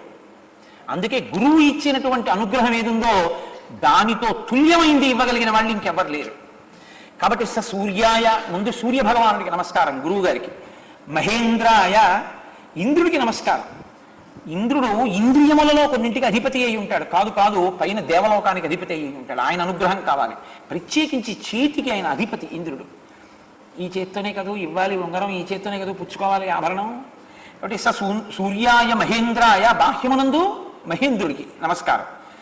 పవనాయ, ఇక్కడ చాలా మంది పెద్దలు ఏమన్నారంటే పవనాయ అంటే వాయువుకి నమస్కారం చేశాడన్నారు, కానీ మళ్ళీ వెంటనే క్రింది శ్లోకంలో కూడా పవనాయత్మయోనయే తన తండ్రి అయిన వాయువుగా ఉంది. కాబట్టి రెండు మాటలు నమస్కారం ఉండదుగా. కాబట్టి ఇక్కడ పవనాయ అన్న మాటకి పూయతే స్వజ్ఞానేన యోగి బృందం స భగవాన్ ప్రత్యక్తత్వరూపో రామ, రాముడికి నమస్కారం ఇక్కడ వాయు శబ్దం చేత. ఎందువల్ల అంటే పూయతే స్వజ్ఞానేన యోగి బృందం స భగవాన్, కేవలం శ్రీరాముడు కాదు, ఒక్క రామశబ్దం వాయు శబ్దం చేత ప్రతిపాదింపబడుతుంది. కాబట్టి రాముడికి నమస్కారం. ముందు శ్రీకారం లేదు, శ్రీకారం లేకపోతే ఏమైంది? సీతా సహితుడైన రాముడికి కాదు, ఒక్క రాముడికి నమస్కారం. ఇది ఉపాసనలో దోషం. సనాతన ధర్మంలో మీరు ఏ మూర్తిని ఉపాసన చేసినా శక్తి పక్కన ఉన్న మూర్తికే చెయ్యాలి. శక్తి పక్కన లేనటువంటి ఏ మూర్తికి మీరు దైవంగా పూజ చేయడం కుదరదు, అలా చేయకూడదు కూడా, అది దోషం ఉపాసనలో. అందుకే రాముడికి పూజ చేస్తే శ్రీరాముడిగానే లక్ష్మీనారాయణులు, సరస్వతి బ్రహ్మలు, శివ పార్వతులు జంటగా శక్తితో కలిసి ఉన్నవాడికే పూజ తప్ప ఒక్క రాముడికి పూజ చేస్తే మీరు తట్టుకోలేరు, ఇబ్బందులు వస్తాయి. అందుకే ఎప్పుడు శ్రీరామ అంటాం కానీ రామ అనం. రామ అని రాస్తామా, శ్రీరామ అని రాస్తామా? శ్రీరామ అని రాస్తామా? శ్రీకారమే సీతమ్మ తల్లి. అందుకే ఆ సీతమ్మ తల్లే పార్వతీదేవి. శ్రీయన గౌరినాబరగు చెల్వకు చిత్తము పల్లవింప భద్రాయుతముక్తి అంటారు తిక్కన గారు విరాట పర్వంలో. ఆ లక్ష్మీయే గౌరి, ఆవిడే శక్తి స్వరూపం. అందుకే శ్రీ సూక్తం అంటే అమ్మవారు శక్తి స్వరూపం. అందుకే పార్వతీదేవి చేసినా, లక్ష్మీదేవి చేసినా, సరస్వతీదేవికి చేసినా శ్రీ సూక్తంతో. శ్రీ రాముడి పక్కన వస్తే శక్తి సహితుడైన రాముడు. శ్రీ పక్కన లేకపోతే ఒక్క రాముడికి నమస్కారం సీతమ్మను వదిలిపెట్టినట్టు. ఇది ఎక్కడ దాకా తీసుకెళ్ళింది? లంక దాకా తీసుకెళ్ళింది. సీతమ్మ తల్లి దర్శనం చేయించాల. మళ్ళీ ఎప్పుడు దిద్దుబాటు, మళ్ళీ ఇంకో నమస్కారం. నమోస్తు రామాయ సలక్ష్మణాయ దేవ్యై చ తస్యై జనకాత్మజాయై, ఆవిడికి కూడా నమస్కారం. అప్పుడు అశోకవనం కనపడింది. ఉపాసనా వైక్లభ్యాన్ని దిద్దుతుంటుంది. మన ఆరాధన ఎలా ఉండాలో, మనం ఎలా ఆరాధన చేయాలో నేర్పుతుంది. మరి శంకరాచార్యుల వారికి గుడి ఎలా కట్టారండి? వస్త్రం ఇవి ఇస్తాం. ఆయన జ్ఞానమును బోధించినటువంటి గురువు కాబట్టి ఒక గురువుకి గురు పూజ చేయొచ్చు. కానీ ఒక గురువుని తీసుకొచ్చి, గురువు ఈశ్వరుడు, ఎందుకని బ్రహ్మవిద్ బ్రహ్మైవ భవతి, అది ఆయన స్థాయి. నువ్వు ఉపాసనకి ఈశ్వరోపాసన చెయ్యాలని కూర్చుంటే మాత్రం పూజలో నువ్వు సశక్తి స్వరూపుడైన వాడికే పూజ చేయాలి. పక్కన అమ్మవారు ప్రకటనంగా స్త్రీ రూపంలో అమ్మవారు పక్కన కూర్చున్న మూర్తికి పూజ చేయాలి తప్ప అసలు అమ్మవారి రూపంతో స్త్రీ పక్కన లేని మూర్తిని ఈశ్వరుడిగా పూజ చెయ్యకూడదు. నేను చెప్పట్ల, సుందరకాండలో ఉంది. సుందరకాండ తీర్పు అంతేది. కాబట్టి సూర్యాయ మహేంద్రాయ పవనాయ స్వయంభువే చతుర్ముఖ బ్రహ్మగారికి నమస్కారం. ఎందుకని? మహానుభావుడు, అసలు సృష్టికర్త కదండి ఆయన. ఆయనే కదా, ఆయన అనుగ్రహం ఉంటే కదా ఏ అస్త్రములకు కట్టుబడడో అని ఆయన అనుగ్రహం. భూతేభ్యశ్చ అంజలిం కృత్వా, సమస్త భూతములకు నమస్కారం. ఎందుకని? ఏమో సీతాన్వేషణంలో, రామకార్యంలో నాకు ఎవరెవరు తోడుపడాలో అందరికీ నమస్కారం. భూతేభ్యశ్చ అంజలిం కృత్వా చకార గమనేమతి. కొంతమంది పెద్దలు అన్నారు, కదయా ఇందులో చమత్కారం కూడా ఉంది. హనుమ యొక్క పుట్టిన దగ్గర నుంచి పెరుగుదల వరకు నేను పుట్టిన పుట్టుక సార్థకత పొందాలంటే నాకు ఈ సీతాదర్శనం వల్లనే అసలు నా పుట్టుకకి సార్థకత అన్న స్మరణ అంతర్లీనంగా ఉందన్నారు. ఎందుకని? సూర్యాయ, పుట్టగానే సూర్యుడి వంక వెళ్ళాను. సూర్యాయ మహేంద్రాయ, ఇంద్రుడు నన్ను దవడ మీద కొట్టాడు, కింద పడ్డాను. పవనాయ, మా నాన్నగారు కోపం వచ్చి ఆప్తి వేశారు సమస్త భూతాలకి వాయుని. స్వయంభువే, బ్రహ్మగారు పరిగెత్తుకొచ్చి వరాలిచ్చారు. అప్పుడు నన్ను భూతేభ్యశ్చంజలిం కృత్వా, సమస్త భూతములు సంతోషించాయి, దేవతాగణములు నాకు వరాలిచ్చాయి. దీని వలన నేను ఏ అనుగ్రహాన్ని పొందానో ఈ అనుగ్రహములన్నీ సీతాదర్శన రూపంలో నన్ను అనుగ్రహించుగాక, ఫలవంతమగుగాక. అలా కూడా ఉంది ఇందులో అన్నారు. నేను మీతో మనవి చేశాను కదండి, బహుభంగిమల ఎలా మీరు ఆలోచించగలిగితే అలా మిమ్మల్ని అమృతప్రాయుల్ని చేస్తుంది. అంజలిం ప్రాముఖ కృత్వా పవనాయ ఆత్మయోనయే తతో హి వృధే గంతుం దక్షిణో దక్షిణాం దిశం. ఆయన వెళ్ళవలసినది దక్షిణ దిక్కుకి. దక్షిణ దిక్కుకి వెళ్ళవలసినటువంటి వారు దక్షిణ దిక్కుకి ఎదురుగా నిలబడ్డారు. ఇప్పుడు అటు కదా ప్రయాణం, అటు ఎగరాలి. అటు ఎగరాలి కదా అని ఆ దిక్కుకు మాత్రం నమస్కారం చేయకూడదు. ఎందుకని? ఆ దిక్కుకు అధిపతి యమధర్మరాజు గారు. కాబట్టి నమస్కారం చేయవలసి వచ్చి దేవతానుగ్రహం నీకు కావాలి. అది నీకు ఇహమునందు సమస్త భోగములు ఇవ్వాలంటే ఒక్క సంధ్యావందనంలో చేసే దిగ్దేవతా నమస్కారం తప్ప ఇంకా ఎప్పుడూ దక్షిణ దిక్కుకి తిరిగి నమస్కారం చేయకూడదు. కాబట్టి ఇప్పుడు ఆయన దక్షిణ దిక్కుకి వెళ్ళవలసి ఉన్న దక్షిణాన్ని చూస్తూ నమస్కారం చేయలేదు. అంజలిం ప్రాముఖ కుర్వన్, తూర్పు దిక్కుకి తిరిగి నమస్కారం చేశారు. తూర్పుకి తిరిగి పూజ చేసినా, తూర్పుకి తిరిగి నమస్కారం చేసినా దేవతల యొక్క అనుగ్రహం కలుగుతుంది. కాబట్టి ఇప్పుడు దేవతానుగ్రహాన్ని కోరుకున్నారు కాబట్టి ఆయన తూర్పుకి తిరిగి నమస్కారం చేశారు. అప్పుడు పవనాయత్మయోనయే, తను ఎవరి కుమారుడో ఆ పవనునకు, వాయుదేవునకు కూడా నమస్కారం చేశారు తండ్రికి. చేసి బాహుభ్యాం పీడయామాస చరణాభ్యాంచ పర్వతం, బాహువుల చేత చరణముల చేత అంటే చేతులతో పాదములతో కూడా ఆ పర్వతాన్ని బాగా నొక్కారు, పీడించారు. పాదములతో ఇలా దట్టించడం కుదురుతుంది కానీ చేతులతో వంగి నొక్కలేదు కదండి. మరి చేతులు ఎలా కుదురుతాయి అంటే మీరు ఒకటి గమనించండి. శక్తి తాడనం చేసేటప్పుడు అంటే కాళ్ళతో బాగా నొక్కేటప్పుడు చేతులు కూడా అంటాం. చేతులు ఇలా అంటే మీరు బాగా నొక్కగలరు. చేతులు ఉపయోగించకుండా కాళ్ళు ఒక్కటే ఇలా అనండి, మీరు అలా అనలేరు. ఇంకా అంత చేతులు ఊపకుండా నడవని చూస్తాను, అదేంటి అలా నడుస్తున్నాడని అంటారు. చేతులు ఊపుతూ నడిస్తేనే వేగంగా నడవగలరు. పరస్పర సంబంధం ఉంటుంది. అంటే అంత శక్తితో పీడించారు, గట్టిగా నొక్కారంటే మహర్షి ఎంత సునిశ్చిత ప్రజ్ఞతో చిన్న విషయాన్ని కూడా విడిచిపెట్టకుండా మీకు ఆ దర్శనాన్ని కృప చేస్తున్నారో చూడండి. సచ చాలాచలశ్చాపి ముహూర్తం కపిపీడిత తరుణాం పుష్పితాగ్రాణం సర్వం పుష్పమశాతయత్. ఆయన ఆ పర్వతాల్ని గట్టిగా పాదాలతో నొక్కారట. నొక్కేటప్పుడు ఆ పర్వతం ఇలా కిందకి దిగింది ఆయన యొక్క పాదముల యొక్క ఒత్తిడికి. అది ఇలా కిందకి దిగితే చెట్లు ఒక్కసారి కదిలేలాగా. మరి పర్వతం కదిలితే చెట్లు కదలవండి. అకస్మాత్తుగా ఇది కుంగింది అనుకోండి వేదిక, ఇవన్నీ కదులుతాయా కదలవా? నేను కూడా కదులుతాను కదా. కాబట్టి అది కుంగింది, చెట్లన్నీ కదిలాయి. చెట్లన్నీ కదిలితే చెట్లు ఏం చేస్తాయి? పువ్వులన్నీ వదిలేసాయి. అన్ని పువ్వులు కింద పడ్డాయి. ఇప్పుడు కొండా పువ్వులతో నిండిపోయింది. అనుకోని విధంగా ఈయన కూడా పుష్పాభిషేకంలో తడిసిపోయారు. కొండ మీద ఉన్న పువ్వులతో కూడిన కొండ అన్నట్టు ఈయన ఉన్నారు. అలా నొక్కారు. మొదట నొక్కినప్పుడు చెట్లు కదిలాయి. సచ చాలాచలశ్చాపి ముహూర్తం కపి పీడిత తరుణాం పుష్పితాగ్రాణం సర్వం పుష్పవశాతయత్ తేన చోత్తమ వీర్యేణ పీడ్యమానస్స పర్వతః సలిలం సంప్రశుశ్రావ మదమ్మత్త ఇవద్విప. ఒక ఏనుగుకి మదజలం ఎలా కారుతుందో, మీకు నేను ఇవాళ ప్రొద్దున్నే వినాయక వైభవం చెప్పేటప్పుడు మనవి చేశాను మదజలం గురించి. ఏనుగు యొక్క మదజలం ఎలా కారుతుందో అలా ఆ స్వామి హనుమ ఆ పర్వతాన్ని పీడిస్తే ఒక్కసారి నీటి ధారలు కారాయిట ఆ పర్వతం నుంచి. అంటే జలపాతములు, నీటి కయ్యలు ఉంటాయి కదండి, అవి బాగా నొక్కుని ఒక్కసారి ఆ పైకి తన్నైందనమాట. తన్ని ఆ నీరంతా కూడా ఉబికింది. గిరినా పిడ్యమానేన పిడ్యమానాని పర్వశ సర్వశ గుహావిష్టాని భూతాని వినే దుర్వికృతైశ్వరై.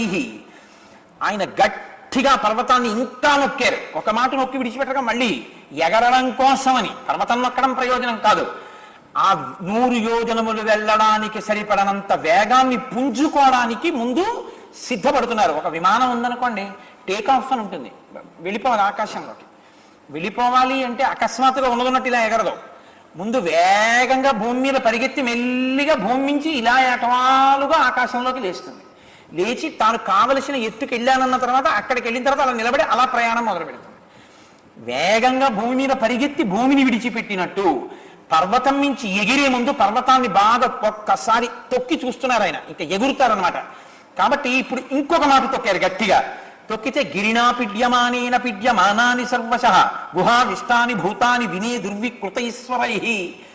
పెద్ద పెద్ద గుహలు ఉన్నాయి ఆ పర్వతంలో. ఆ గుహల్లో పెద్ద పులులు, సింహాలు ఇలాంటివన్నీ పడుకున్నాయి. ఎప్పుడైతే గట్టిగా నొక్కారో ఆ గుహలు ఇలా మూసుకుపోతుంటే ఒక్కసారి పైనున్న బండలు కింద పడుతుంటే ఆ పడుకున్నటువంటి జంతువులు ఒక్కసారి గుహలోంచి దూకి బయటకు వచ్చేటప్పుడు కొన్ని రాగలిగాయి, కొన్ని లోపల ఉండిపోయాయి, కొన్నింటికి నడుము వరకు వచ్చేటప్పటికి నొక్కేసింది గుహ. ఇవన్నీ వికృతంగా పెద్ద పెద్ద అరుపులు అరిచి పరిగెడుతున్నాయి. ఒక్కసారి మహేంద్రగిరి అంతా కూడా క్రూర మృగముల యొక్క అరుపులతో నిండిపోయింది. తాస్తథా సవిషైర్దస్తా కుపితైస్తైర్మహాశిలా జడ్జలు పావకోదీప్త బిబిదుశ్చ సహస్రథ. ఇంకా గట్టిగా నొక్కారు. ఈసారి పర్వత గుహలైపోయాయి. పాముల యొక్క కలుగులు మూసుకుపోయాయి. ఇప్పుడు ఆ పాముల కలుగులు ఇంతంత కన్నాలే కదండి ఉంటాయి. ఆ కన్నాలు మూసుకుపోతుంటే పాములు అయ్య బాబోయ్ పుట్ట కదిలిపోతుందని ఒక్కసారి ఆ పుట్టలోంచి బయటకు వచ్చేయబోయి సగం వచ్చే పుట్ట మూసేసుకునేటప్పటికి ఆ బాధతో అవి ఆ పక్కన ఉన్నటువంటి పెద్ద పెద్ద శిలల్ని కాట్లు వేస్తే వాటి నోట్లోంచి వచ్చినటువంటి అగ్నిహోత్రానికి ఆ రాళ్ళకి తగిలి ఆ పక్కనే అగ్నిహోత్రాన్ని ఉపశమింపచేయగలిగినటువంటి ఓషధులు ఎన్నో ఉన్నా ఇన్ని పాములు ఏకకాలంలో కరవడంతో ఆ మహేంద్రగిరి పర్వతం అంతా కూడా పెద్ద అగ్ని జ్వాల బయలుదేరింది. ఒక యోగి యొక్క స్థితి ఎందు కలిగేటటువంటి యోగాంతర్గతమైనటువంటి రహస్యములు. కాబట్టి ఇప్పుడు ఆయన బయలుదేరుతూ యాని ఔషధజాలాని తస్మిన్ జాతాని పర్వతే విషఘ్నాన్యపి నాగానాం నశే కుష్యమితం విషం. ఆ పాములు కాట్లు వేస్తే ఉపశమింపచేయగలిగినటువంటి ఓషధులు ఆ పర్వతం మీద ఉన్నా అవి ఆ అగ్నిహోత్రాన్ని చల్లార్చలేకపోయాయి. ఇప్పుడు ఆయన ఒక్కసారి బయలుదేరడానికి ఇంకా అన్ని విధాలా సిద్ధంగా ఉన్నారు. అక్కడ విద్యాధరులు పానపాత్రలు పెట్టుకుని ప్రియురాళ్లతో కలిసి కూర్చుని మంచి భోజనాలు మాంసాలు తింటూ మద్యపానం చేస్తూ కూర్చుని ఉన్నారు. ఎప్పుడైతే పర్వత శిఖరాలు కదిలిపోయాయో అయ్య బాబోయ్ ఏదో ఉపద్రవం వచ్చిందనుకుని వాళ్ళు కాంచన పాత్రలు, వాళ్ళు తెచ్చుకున్న బంగారు వరలలో పెట్టుకున్న ఖడ్గాలు కింద పెట్టి ప్రియురాళ్ళని ఎడంచేత్తో కౌగిలించుకొని తాను తింటూ ఆవిడికి పెడుతూ ఏదో సంతోషిస్తున్నారు. వాళ్ళు పర్వతం కదిలిపోయేటప్పటికి అమ్మ బాబోయ్ ప్రమాదం వచ్చిందని కాంచన పాత్రలు వదిలేశారు, కత్తులు వదిలేశారు. ప్రియురాళ్ళని మాత్రం సంకలో పట్టుకుని ఒక్కసారి పైకి ఎగిరిపోయి వాళ్ళు ఆకాశంలో నిలబడి చూస్తున్నారు. అక్కడి నుంచి ఏం జరిగింది, ఇంత ఒక్కసారి ఈ పర్వత శిఖరములన్నీ కదిలిపోతున్నాయి, ఏమిటి కారణం అయి ఉంటుంది అని ఆ విద్యాధరులు తమ ప్రియురాళ్లతో కలిసి చూస్తున్నారు. చూస్తున్నప్పుడు గిరినా దర్శయంతో మహావిద్యాం విద్యాధర మహర్షయ సహితాస్తస్తు ఆకాశే వీక్షాంచ కృష్య పర్వతం. ఆ ఆకాశంలో నిలబడినటువంటి వారు బ్రద్దలైపోతోందా అన్నట్టుగా ఉన్నటువంటి ఆ మహేంద్రగిరి పర్వతాన్ని చూస్తున్నారు.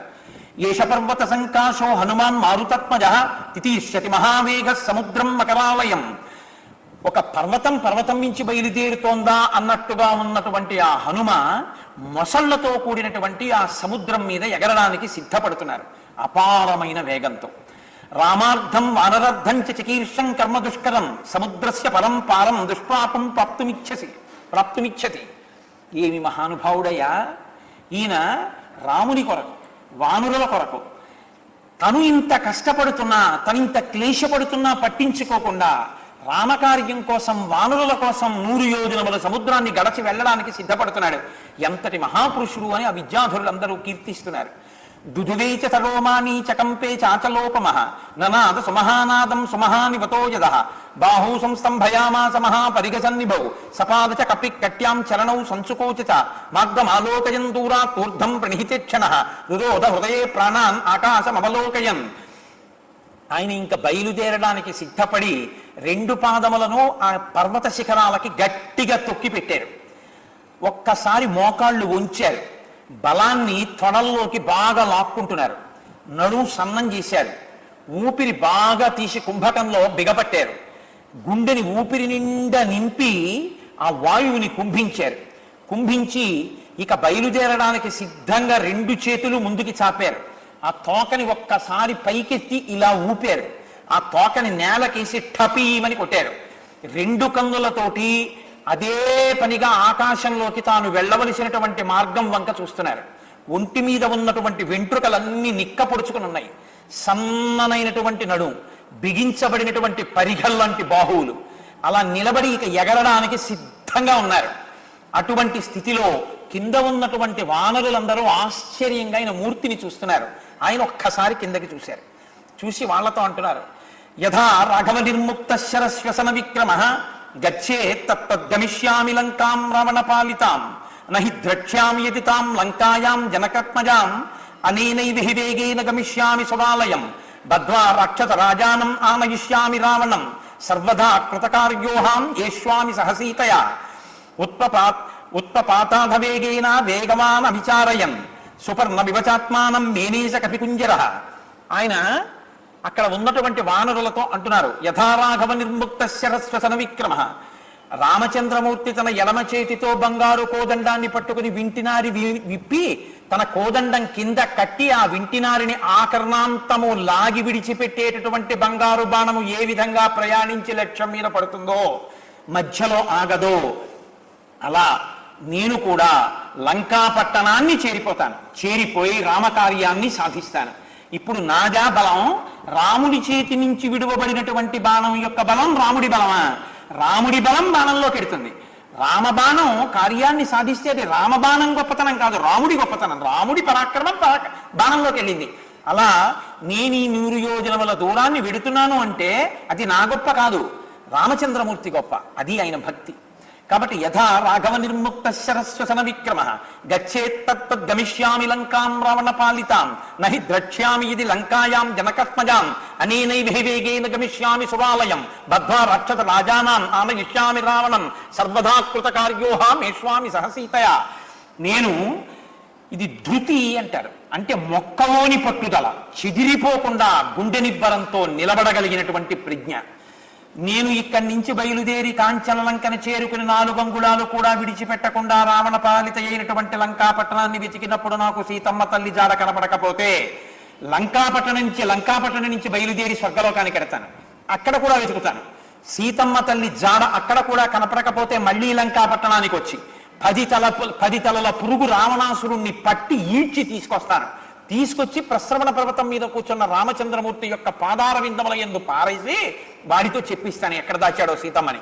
కాబట్టి సర్వదా కృత కార్యోహాం ఏష్వామి సహసీతయ. అవసరమైతే రావణునితో సహా లంకా పట్టణాన్నంతటి పెళ్లగించి తీసుకొస్తాను. నా బలం అటువంటిది. అటువంటి ప్రజ్ఞతో బయలుదేరుతున్నాను, మీరు బెంగ పెట్టుకోవద్దన్నారు. ఒక్కసారి ఆ పర్వత శిఖరముల నుంచి దీని మీద సెంట్రల్ యూనివర్సిటీ ఆఫ్ హైదరాబాద్లో ఒక ఆయన ఈ వేగం ఈ వెళ్ళినటువంటి దాని మీద ఒక పరిశోధనా పత్రాన్ని సమర్పించారు. ఖచ్చితంగా అలా వెళ్ళే వాళ్ళు వేగాన్ని పుచ్చుకునేటప్పుడు అలాగే పెడతారు. సుందరకాండలో చెప్పింది ఆ సైంటిఫిక్ ప్రిన్సిపల్స్ దృష్ట్యా 100% నిజమే. ఆ పర్వత శిఖరం నుంచి ఆయన ఎగిరి వెడుతున్నప్పుడు మహానుభావుడు ఊరు వేగోద్ధిత వృక్షా ముహూర్తం కపిమన్వయు ప్రస్థితం దీర్ఘమద్వానం స్వబంధుమివ బంధమాః తామూరు వేగోన్మథితా సాలాశ్చాన్యేన గోత్తమాః అనుజగ్ముర్ మహమామంతం సైన్యాయివ మహీపతిం. ఆయన వెడుతున్నప్పుడు ఆయన యొక్క తొడల వేగానికి ఆ పర్వత శిఖరముల మీద పెరిగినటువంటి పెద్ద పెద్ద చెట్లు కూడా కూకటి వేళ్లతో పెకలింపబడి ఆయనతో వెళ్ళిపోయి. చూడండి, వేగంగా వెళ్ళిపోతుంది అనుకోండి ఒక వాహనం, చిన్న చిన్న కాగిత ముక్కలు అవి కూడా వెళ్ళిపోతాయి దాని వెనకాల. అలా ఆయన ఎంత వేగంతో ఎగిరారంటే ఆ వేగానికి పెద్ద పెద్ద వృక్షములు పెకలింపబడ్డాయి, చిన్న చిన్న చెట్లు పెకలింపబడ్డాయి. ఇన్ని ఒక్కసారి చెట్లు పెకలింపబడి ఆయన వెనకాల వెళ్ళిపోతుంటే ఎలా ఉందంటేట రాజు వెంట సైన్యం వెడుతున్నట్టుంది. అంత వేగంతో మహానుభావుడు బయలుదేరి వెడుతున్నారు. ఆ వెడుతున్నప్పుడు అంత వేగంతో ఆకాశ మార్గంలోకి పుంజుకున్నారేమో, ఆ వేగంతో ఆయన ఒక్కసారి ఆకాశంలోకి వచ్చి ఇలా నిలబడితే ఇక్కడి నుంచి చూసే వాళ్ళకి ఆయన ఎలా కనపడుతున్నారోట. తస్యాంబర గతౌ బాహు దదుషాతే ప్రసారితౌ పర్వతాగ్రాత్ నిష్క్రాంతౌ పంచాస్యావివ పన్నగౌ. 5 తలలు కలిగినటువంటి పాము ఎలా ఉంటుందో, ఆకాశంలో 5 తలల పాము వెడుతుంటే ఎలా ఉంటుందో అలా తన 2 చేతులు ఇలా చాపి వెళ్ళిపోతున్నటువంటి హనుమ 5 తలల పాము వెడుతోందా అన్నట్టుగా వెడుతున్నారట. పిబన్నివ బభౌ చాపి సూర్మిమాలం మహర్ణవం పిపాస దివచాకాశం దదృశేష మహాకపి. ఆయన ఆకాశంలో వెళ్ళిపోతుంటే ఆకాశాన్ని ఈయన తాగేస్తున్నారా అన్నట్టుగా ఉన్నారు. అంత వేగంతో వెళ్ళిపోతున్నారు. తస్య విద్యుత్ ప్రభాకారే వాయుమార్గానుసారిణః నయనే విప్రకాశేతే పర్వతస్థావివానలౌ.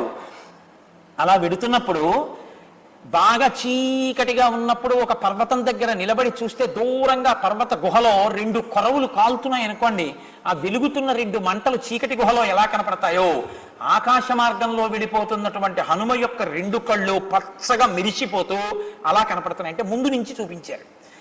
పింగే పింగాక్షముఖ్యస్య బృహతి పరిమండలే చక్షుశీర్షం ప్రకాశేతే చంద్ర సూర్య వివోదితౌ. ఆయన ఆ లాంగూల చక్రం అంటారంటే సూర్యుడి చుట్టూ పరివేషం కడుతుంది, ఇలా చక్రంలా కట్టి మధ్యలో సూర్యుడు ఉంటాడు. ఇల్లు కట్టాడంటుంటారు చిన్నతనంలో, చంద్రుడు ఇల్లు కట్టాడంటుంటారు, చంద్రుడు గూడు కట్టాడంటుంటారు. అలా ఆయన ఇలా ఎగురుతున్నప్పుడు ఆయన పృష్ఠభాగం నుంచి ఆయన తోక ఇలా పైకి లేచి ఆయన తల దగ్గరికి ఇలా వస్తే మధ్యలో ఉన్నటువంటి తేజోమూర్తి అయిన హనుమ లాంగూల చక్రం మధ్యలో ఉన్నటువంటి సూర్యుడా అన్నట్టుగా ఉన్నారట. వెనక నుంచి చూస్తే ఆయన మహానుభావుణ్ణి ముఖం నాసికయా తస్య తామ్రయా తామ్రమాబభౌ సంధ్యయా సమభిస్పృష్టం యదా తత్ సూర్యమండలం. వెనక నుంచి చూసినప్పుడు బ్రద్దలైన జేగురు పర్వతం ఎలా ఉంటుందో అలా ఉంది ఆయన పృష్ఠభాగం. ముందుకొచ్చి చూస్తే ముఖం నాసికయా తస్య తామ్రయా తామ్రమాబభౌ, ఆ ముఖము ఆ ముక్కు ఇవన్నీ ఎర్రగా సంధ్యారుణ కాంతులతో ఉండేటటువంటి సూర్యబింబం ఎలా ఉంటుందో అటువంటి స్థితిలో ఉన్నారు. ఉండి తస్య వానరసింహస్య ప్లవానస్య సాగరం కక్షాంతరగతో వాయు జీమూత ఇవ గర్జతి. ఆయన వేగంగా వెళ్ళిపోతుంటే ఆ 2 చేతులు ఇలా పెట్టి వెడుతున్నారేమో, ఈ బాహుమూలములలోంచి గాలి విపరీతమైన వేగంతో వెడుతుంటే ఒక రకమైనటువంటి మేఘగర్జన లాంటి ధ్వని లాంటి ధనుస్తోంది ఆకాశంలో. అలా వెళ్ళిపోతున్నారు. తిమివక్ర జుషా కూర్మ దృశ్యంతే వివృతాస్తథా వస్త్రాపకర్షకేణైవ శరీరాని శరీరినాం. ఆయన యొక్క తొడల వేగానికి సముద్రంలో ఉండేటటువంటి నీరంతా చాప చుట్టినట్టుగా చుట్టబడి ఒక్కసారి పైకి లేచి ఆ కెరటాలు మళ్ళీ ఇలా పడిపోతున్నాయి. పడిపోయినప్పుడు మమ్మల్ని ఎప్పుడూ ఎవరూ చూడరు కదా అనుకుని ఆ సముద్ర గర్భంలో పడుకున్నటువంటి తిమింగలాలు, మొసళ్ళు, తాబేళ్లు మొదలైనటువంటివన్నీ కూడా ఒక్కసారి ప్రపంచానికి కనపడ్డాయిట. ఎందుకని సముద్రం అంతా చాప చుట్టినట్టు పైకి లేచింది. లేచి ఆ కెరటం విరిగి పడిపోతుంది ఆయన వెళ్ళిపోతున్నప్పుడు. ఇక్కడ ఉన్నవన్నీ కనపడుతున్నాయి. మళ్ళీ ఆ జలరాశి పడిపోయి వెనక్కి వచ్చినప్పుడు ఇవన్నీ కప్పబడుతున్నాయి. అలా వెళ్ళిపోతున్నాయట. మహర్షి ఎంత గొప్ప ఉపమానం వేస్తారంటే వస్త్రాపకర్షకేణైవ శరీరాని శరీరినాం. నిద్రపోతున్నాడు అనుకోండి, నిద్రపోతున్నటువంటి వ్యక్తి మీదకి గాలి విపరీతమైన వేగంతో ప్రసరిస్తే ఆయన ఒంటి మీద ఉన్న బట్ట తొలగిపోతే గోప్యముగా ఉండవలసిన అవయవములు కనపడితే ఎలా ఉంటుందో అలా ఎప్పుడూ కనపడకుండా సముద్రంలో ఉండేటటువంటి జంతువులు ఆ సముద్రం చాప చుట్టినట్టు చుట్టబడి పైకి లేస్తే కనపడ్డాయి. అంత వేగంతో వెడుతున్నారు. ప్లవమానంతు తం దృష్ట్వా ప్లవంగం తరితం తదా వనర్షు పుష్పవర్షాణి దేవ గంధర్వదానవాహ. ఆయన వెడుతున్న వేగాన్ని, రామకార్యం మీద ఆయనకున్న నిష్టని చూసినటువంటి దేవతలు ఎంతో సంతోషించి ఆ పైనుంచి ఆయన మీద పుష్పవృష్టిని కురిపించారు. పైనుంచి పుష్పవృష్టి, కింద నుంచి ప్రాణులన్నీ చూస్తున్నాయి. దేవ యక్ష గంధర్వ కిన్నెర కింపురుషాది గణాలన్నీ నిలబడిపోయాయి ఆకాశంలో. ఏమి వేగం, ఏమి అద్భుతం, ఏమి రామకార్యం గురించిన పట్టుదల, ఏమి మహానుభావుడు, ఏమి ప్రయాణం శ్లాఘిస్తున్నారు. తస్మిన్ ప్లవకశార్దూలే ప్లవమానే హనుమతి ఇక్ష్వాకు కులమానార్ధి చింతయామాస సాగరః సాహాయ్యం వానరేంద్రస్య యది నాహం హనుమతః కరిష్యామి భవిష్యామి సర్వవాచ్యో వివక్షతాం అహం ఇక్ష్వాకునాథేన సగరేణ వివర్ధితః ఇక్ష్వాకు సచివశ్చాయం నావసీదితుమర్హతి. సముద్రం తనలోనే ఉన్నటువంటి మైనాక పర్వతాన్ని, బంగారు పర్వతం వంక చూసందిట. ఎంత వేగంతో వెళ్ళిపోతున్నాడో చూడు మహానుభావుడు. అంత వేగంతో వెడుతున్నాడే రామకార్యం మీద. ఆయన వెడుతున్నప్పుడు నీవు నాలో ఉన్నావు, బంగారు పర్వతానివి. నీ మీద చెట్లున్నాయి, దానికి కందమూలాలు ఉన్నాయి, పళ్ళున్నాయి, తేనెపట్లున్నాయి. నువ్వు ఒక్కసారి పైకి లేచి అంత అలసట పొంది వెడుతున్నటువంటి స్వామికి విశ్రాంతినివ్వద్దు. అహం ఇక్ష్వాకునాథేన సగరేణ వివర్ధత. ఇక్ష్వాకు వంశంలో పుట్టినటువంటి 60,000 మంది సగరులు భూమి మీద తీసినటువంటి గోతులలో వచ్చి నిలబడినటువంటి నీటి పడల ఏర్పడినటువంటి కారణం చేత నాకు సాగరమని పేరు. నేను ఇక్ష్వాకు వంశం వల్ల ఏర్పడ్డాను. అటువంటి నేను ఇక్ష్వాకు వంశంలో పుట్టినటువంటి రామచంద్రమూర్తి కార్యం మీద వెడుతున్నటువంటి హనుమకి ఆతిథ్యం ఇవ్వద్దు. కాబట్టి సముద్రాన్ని నేనేమిస్తాను? నేను నాలో ఉన్న రత్నాలు పుచ్చుకుంటాడా, ముత్యాలు పుచ్చుకుంటాడా, ఉప్పు నీరు తాగుతాడా? నీ దగ్గర అయితే కందమూలాలు ఉన్నాయి, తేనెపట్లు ఉన్నాయి. మహానుభావుడు ఒక్కసారి పర్వతం మీద దిగి కాస్త తేనె తాగి పళ్ళు తిని వెడతారు. కాబట్టి ఇవ్వద్దు. కాబట్టి లే. హిరణ్యనాభం మైనాకం ఉవాచ గిరిసత్తమం తమిహాసుర సంఘానాం పాతాళ తలవాసినాం దేవరాజ్ఞ గిరిశ్రేష్ఠ హరిగస్సన్ నివేశిత. నువ్వు ఒకానొకప్పుడు ఇంద్రుడు నీ రెక్కలు తెంపేద్దామని వజ్రాయుధం ప్రయోగిద్దామనుకున్న సమయంలో ఎగిరి వచ్చి సముద్రంలో పడ్డావు. పడితే వెళ్ళి పాతాళలోకం నుంచి రాక్షసులు ప్రతిరోజు పైకొచ్చేటటువంటి ద్వారానికి అడ్డంగా పడ్డావు. ఇంద్రుడు అనుకున్నాడు, పోన్లే కదిలితే నీ చంపేస్తానని కదలదు. కదలకుండా బిలానికి అడ్డం పడింది కాబట్టి ఇంకా రాక్షసులు పైకి రారు, ఉపకారం జరిగింది కదా అని ఇంద్రుడు వెళ్ళిపోయాడు. రెక్కలున్నా ఎగరకుండా నువ్వు అందులో పడున్నావు ఇన్నాళ్ళ నుంచి. ఇప్పుడు బయటికెడితే ఇంద్రుడి రెక్కలు తెంపేస్తాడేమో అన్న భయాన్ని పక్కన పెట్టావు. అంతటి మహానుభావుడు వచ్చినప్పుడు ఆయనకి ఆతిథ్యం ఇవ్వకపోతే ఇంకెందుకు మన ఇద్దరం ఉండి ప్రయోజనం ఏమిటి? ఇందుకా కందమూలాలు, ఇందుకా తేనె. అటువంటి వాడికి ఇచ్చిన ఆతిథ్యం ఏదో అదే ఆతిథ్యం. కాబట్టి లే పైకి. తిర్యగుర్ధమదశ్చైవాశక్తిస్తే శైలవర్ధితం తస్మాత్ సంచోదయామి త్వాం ఉత్తిష్ట గిరిసత్తమ. ఒక్కసారి పైకి లే. నీకు శక్తి ఉంది, నువ్వు పైకి లేవగలవు, నిలువుగా పెరగగలవు, అడ్డంగా పెరగగలవు, పక్కలకి పెరగగలవు. తిర్యగుర్ధమదశ్చైవ శక్తిస్తే శైలవర్ధితం. నువ్వు అలా పెరగగలవు కాబట్టి ఆ మహానుభావుడికి ఆతిథ్యం ఇయ్యి. కురు సాచివ్యమస్మాకం ననః కార్యమతిక్రమేత్ కర్తవ్యమృతం కార్యం సతాం మన్యుముదీరయేత్. ఆయనకి మాకు ఉపకారం చేయడం కోసం ఆలస్యం లేకుండా నువ్వు హనుమకి ఉపకారం చెయ్యాలి, ఆయనకు ఆతిథ్యం ఇవ్వాలి. కర్తవ్యమకృతం కార్యం సతాం మన్యుముదీరయేత్. మహానుభావులకి కోపం ఎందుకు వస్తుందో తెలుసా? చెయ్యవలసిన పని చెయ్యవలసిన సమయంలో చేయకపోతే వస్తుంది. కాబట్టి ఆయన వెళ్ళిపోయిన తర్వాత అయ్యా ఏమనుకోకండి, మీరు వచ్చినప్పుడు నేను పిలవలేకపోయాను, ఎక్కడ ఉన్నాను సముద్రంలో అంటే బాగుండదు, లేవాలంతే. కాబట్టి లే, ఆలస్యం చేయక వెళ్ళిపోతున్నాడు, వచ్చేస్తున్నాడు మహానుభావుడు, ఉంటాడా వెళ్ళిపోతాడు మరి వేగంగా. అందుకని ఆయనకి తొందరగా ఆతిథ్యం అన్నారు. అలా ఇస్తే కాకుత్స్యాన్ నృశంస్యంచ మైథిల్యాశ్చ వివాసనం శ్రమంచ ప్లవగేంద్రస్య సమీక్ష్యోత్తా ధాతుమర్హసి. అక్కడ శ్రీరాముని యొక్క కష్టాన్ని, ఆయన సీతమ్మ కనపడలేదని పెట్టుకున్న బెంగని, రాముని ఎడబాటు చేత సీతమ్మ తల్లి పొందుతున్నటువంటి దుఃఖాన్ని, హనుమ యొక్క కార్యభారాన్ని గుర్తించు. ఇటువంటి పరిస్థితుల్లో రాముడు సీతమ్మ కనపడలేదని బాధ పెట్టుకుని ఉన్నాడు, సీతమ్మ రాముడి నుంచి దూరం అయిందని బాధ ఉంది. వాళ్ళిద్దరి బాధ తీర్చడానికి ఇంత బాధ కోర్చి ఆయన పెడుతున్నాడు. మనం ఇటువంటి అప్పుడు ఆతిథ్యం ఇవ్వకపోతే కాల్సనా, మన దగ్గర శక్తి ఉండి. కాబట్టి లే, పైకి లే అంది. హిరణ్యనాభోమైనాకో నిశమ్య లవణాంభస ఉత్పపాత జలాత్ తూర్ణం మహాద్రుమలతాయుత. ఆయన పెద్ద పెద్ద చెట్లతో, లతలతో, తేనెపట్లతో, కందమూలాలతో, బంగారు శిఖరాలతో ఆ మైనాకుడు సముద్రంలోంచి ఒక్కసారి పైకి లేచాడు. ఇప్పటి వరకు సముద్రం కనబడుతోంది, అకస్మాత్తుగా బంగారు శిఖరాలు పైకి లేచాయి. తనకిష్టమైన చెట్లు, తేనెపట్లు, పళ్ళు, కందమూలాలు అన్నీ కనపడ్డాయి. దదర్శయామాస శృంగాని సాగరే నియోజిత శాతకుంభ నిభై శృంగై సకిన్నరమహోరగై. పావులతోటి చెట్లతోటి ఉన్నటువంటి ఆ బంగారు శిఖరాలు అకస్మాత్తుగా సముద్రంలోంచి పైకొస్తే చూసినటువంటి హనుమ అనుకున్నారట, మధ్యేలవన్నతో యస్య విఘ్నోజమితి నిశ్చిత. ఉప్పు సముద్రంలోంచి ఏమిటి, బంగారు శిఖరాలు పైకి రావడం ఏమిటి?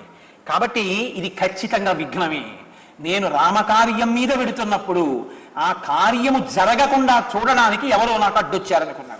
అనుకుని వరసాపాతయామాస జీవూత వివమారుత, ఒక్కసారి తన వక్షస్థలంతో కొడితే ఆ పర్వత శిఖరాములు చూర్ణములై కింద పడిపోయింది. అప్పుడు ఆ పర్వతం అనుకుందిట, సతథా పాతితస్తేన కపినా పర్వతోత్తమ బుద్ధాతస్య కపేర్వేగం జహర్షత ననందచ. అబ్బా ఏమి వేగం అయ్యా మహానుభావ, వెళ్ళిపోతావేమో అని గభాలను పైకి లేస్తే అంత వేగంతో కొట్టావు, గుండెలతో కోట్ట చూర్ణములై కింద పడిపోయాను. ఎంత వేగమయ్యా అని పొంగిపోయింది ఆ పర్వతం. మానుషం ధారయన్ రూపమాత్మన శిఖరే స్థిత.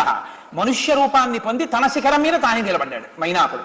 నిలబడి దుష్కరం కృతవాన్ కర్మ తమిదం వనరోత్తమ నిపత్య మమ శృంగేషు విశ్రమస్వ యథాసుఖం. చాలా దుష్కరమైనటువంటి కార్యాన్ని చేస్తున్నావు మహానుభావ వనరోత్తమ హనుమ. నువ్వు నిపత్య మమ శృంగేషు, ఒక్కసారి నా శిఖరాల మీద దిగు, విశ్రమస్వ యథాసుఖం, కాసేపు విశ్రాంతి తీసుకుని సుఖాన్ని పొందవయ్యా. కృతీచ ప్రతికర్తవ్యం ఏష ధర్మ సనాతన సోయం తత్ప్రతికారార్థి తత్త సమ్మానమర్హతి. తదిదం గంధవత్స్వాదు కందమూల ఫలం బహు తదాస్వాద్య హరిశ్రేష్ఠ విశ్రాంతోనుగమిష్యసి. సముద్రుడు నన్ను ప్రేరేపించాడు నీకు ఉపకారం చెయ్యమని, నీకు ఆతిథ్యం ఇమ్మని. కాబట్టి ఒక్కసారి నా పర్వత శిఖరముల మీద దిగి కందమూలములు తిని తేనె తాగి విశ్రాంతి పొంది మళ్ళీ బయలుదేరన్నారు. చూశారట హనుమ. ఆయన పైగా ఇక్కడ ఒక పెద్ద ధర్మ సూక్ష్మం ఒకటి చెప్పింది. కృతీచ ప్రతికర్తవ్యం యశధర్మ సనాతన. ఉపకారం చేసిన వాడికి తిరిగి ఉపకారం చేయడం ఈ జాతి లక్షణం. పరోపకారం అన్నది, ప్రత్యుపకారం అన్నది ప్రధానంగా చెయ్యాలి. నీ వలన నువ్వు ఎవరి కార్యం మీద పెడుతున్నావో ఆ రామచంద్రమూర్తి పుట్టిన ఇక్ష్వాకు వంశం వల్ల సముద్రం ఏర్పడింది. ఆ సముద్రంలో నేను దాక్కున్నాను. నాకు కూడా మీ నాన్నగారితో అనుబంధం ఉంది. అందుకని చెప్పి అతిథిక్కిల పూజార్హ ప్రకృతోపి విజానత ధర్మం జిజ్ఞాస మానేనా కిం పునస్వాదృశో మహాన్. అతిథిక్కిల పూజార్హ, ఒక సామాన్యుడైనటువంటి వ్యక్తి వస్తేనే అతిథి దేవోభవ అని గౌరవిస్తాం. నీ వంటి మహాప్రాజ్ఞుడు, ఇంతటి భక్తి తత్పరుడు, ఏమీ కోరకుండా రామకార్యం మీద వెడుతున్న వాడివి, ఇటువంటి వాడివి అతిథిగా నా ఇంటి ముందు నుంచి వెడుతున్నప్పుడు నీకు ఆతిథ్యం ఇవ్వద్దు. లేనప్పుడు ఇంకా గృహస్థాశ్రమానికి అర్థమే ఉంది. కాబట్టి మహానుభావ ఒక్కసారి దిగు, దిగితే నీకు నేను పూజ చేస్తాను. పూజితే త్వయి ధర్మజ్ఞ పూజాం ప్రప్నోతి మారుత తస్మాత్తం పూజనీయో మే శృణుచాప్యత్ర కారణం. నీకు చేసిన పూజ నీ చేసిన పూజ. ఇందులో ఒక చిన్న రహస్యం ఉందండి. గురువుగారి భార్య, గురువుగారి కొడుకు, ముగ్గురు కలిసి వచ్చారనుకోండి. ఎప్పుడైనా మీ ఇంటికి వస్తే సాధారణంగా మనం ఏం చేస్తామంటే గురువుగారి భార్యకి నమస్కారం చేస్తాం, గురువుగారి కొడుక్కి నమస్కారం చేయం. కానీ గురువుగారి కొడుక్కి కూడా నమస్కారం చేయమని. ఎందుకో తెలుసా అండి? గురుపుత్రుడు గురుతుల్యుడు, గురువుతో సమానం. గురువుగారి కొడుకు గురువుగారితో వస్తే గురువుగారి కొడుక్కి కూడా నమస్కారం చేయాలి.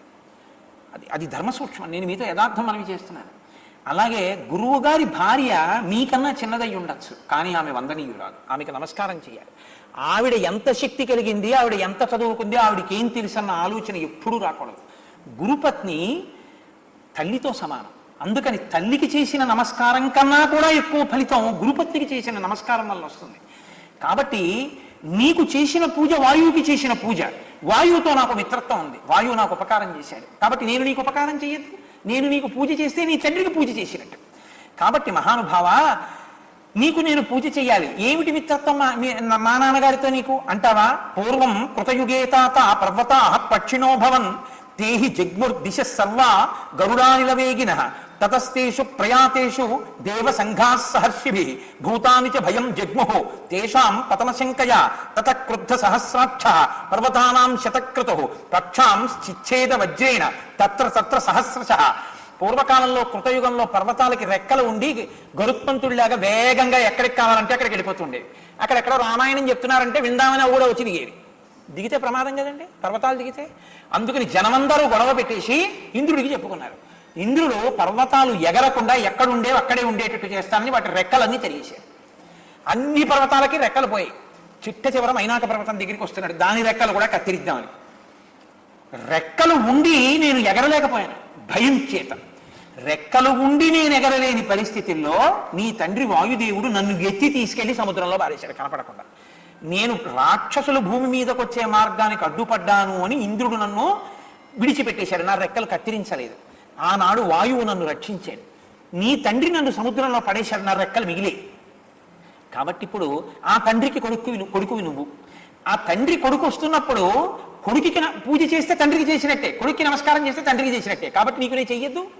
కాబట్టి మన ఇద్దరికి ఈ అనుబంధం ఉంది. సముద్రంతో ఉండడమే కాదు, ఇక్ష్వాకు వంశానికి నాకు నీతో ఉంది, నీ తండ్రితో ఉంది. కాబట్టి నీకు నేను పూజ చేయాలి. కాబట్టి ఒక్కసారి దిగి పూజ స్వీకరించి వెళ్ళు.